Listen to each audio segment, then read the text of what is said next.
ഹരേ കൃഷ്ണ. രാധേ രാധേ. എല്ലാവർക്കും സുഖമല്ലേ? നമുക്ക് വൈകിട്ട് ചായ ടൈം ആകുമ്പോഴത്തേക്ക് നമുക്ക് എന്തെങ്കിലും ഒരു സ്നാക്സ് കഴിക്കാൻ തോന്നും. അപ്പോൾ ഇവിടെ എൻ്റെ കയ്യിൽ ഏത്തയ്ക്ക ഇരിപ്പുണ്ടായിരുന്നു. ഞാൻ വിചാരിച്ചെങ്കിൽ പിന്നെ പഴംപൊരി റെഡിയാക്കിയാലോ. അപ്പോൾ നമുക്കിവിടെ റെഡിയാക്കാം. ഇവിടെ എൻ്റെ കയ്യിൽ 3 ഏത്തയ്ക്ക ഇരിപ്പുണ്ടായിരുന്നു. അപ്പോൾ ഞാൻ അതാണ് എടുത്തിരിക്കുന്നത്. നിങ്ങളുടെ കയ്യിൽ എത്രത്തോളം ഉണ്ടാവും അത്രത്തോളം നിങ്ങൾക്ക് യൂസ് ചെയ്യാം. അപ്പോൾ ഇവിടെ എൻ്റെ കയ്യിൽ 3 ഉള്ളായിരുന്നു. അപ്പോൾ ഞാനിത് നന്നായിട്ടൊന്ന് പൊളിച്ചിട്ട് ഇത് നടുക്കുന്ന നീളത്തെ ഞാനിത് കട്ട് ചെയ്തെടുത്തിട്ടുണ്ട്. എങ്ങനെയാണ് ഇത് പൊളിക്കേണ്ടതെന്ന് നിങ്ങൾക്ക് പറയേണ്ട ആവശ്യമില്ല, നിങ്ങൾക്ക് എല്ലാവർക്കും ഇതറിയാം. എന്നിട്ട് ഞാനിത് സൈഡിലോട്ടൊന്ന് മാറ്റി വെച്ചിട്ടുണ്ട്. പിന്നെ ഞാനിവിടെ ഒരു ബൗൾ എടുത്തിട്ടുണ്ടായിരുന്നു. അതിൻ്റെ അകത്ത് 2 വലിയ സ്പൂൺ നിറയെ ഞാൻ അരിപ്പൊടി എടുത്തിട്ടുണ്ടായിരുന്നു. ഏത് സ്പൂണാണെന്ന് നിങ്ങൾക്ക് കാണുമ്പോൾ തന്നെ അറിയാം, കൊച്ചു സ്പൂണല്ല. ഞാൻ എടുത്തിരിക്കുന്ന അതേ സ്പൂൺ തന്നെ ആയിരിക്കണം നിറച്ച് എടുക്കാൻ. പിന്നെ അതേ സ്പൂണിൽ തന്നെ ഞാൻ 1 സ്പൂൺ നിറച്ച് മൈദ എടുത്തിട്ടുണ്ടായിരുന്നു. പിന്നെ ഞാൻ ചെറിയ സ്പൂണിൻ്റെ അകത്ത് 1 സ്പൂൺ നിറച്ച് കോൺഫ്ലോർ എടുത്തിട്ടുണ്ടായിരുന്നു. പിന്നെ ആവശ്യത്തിനുള്ള മഞ്ഞൾപ്പൊടി, ഒത്തിരി ആവരുത്, ലേശം.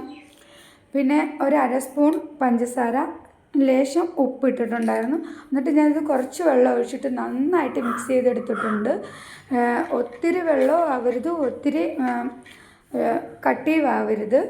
അപ്പം നമുക്ക് നന്നായിട്ട് നമ്മൾ കേക്കിൻ്റെ ബാറ്ററൊക്കെ നന്നായിട്ട് മിക്സ് ചെയ്തില്ല, അതേപോലെ നമ്മൾ നന്നായിട്ടൊന്ന് മിക്സ് ചെയ്തിട്ട് ഒന്ന് സൈഡിലോട്ട് 10 മിനിറ്റത്തേക്ക് മാറ്റി വെക്കണം.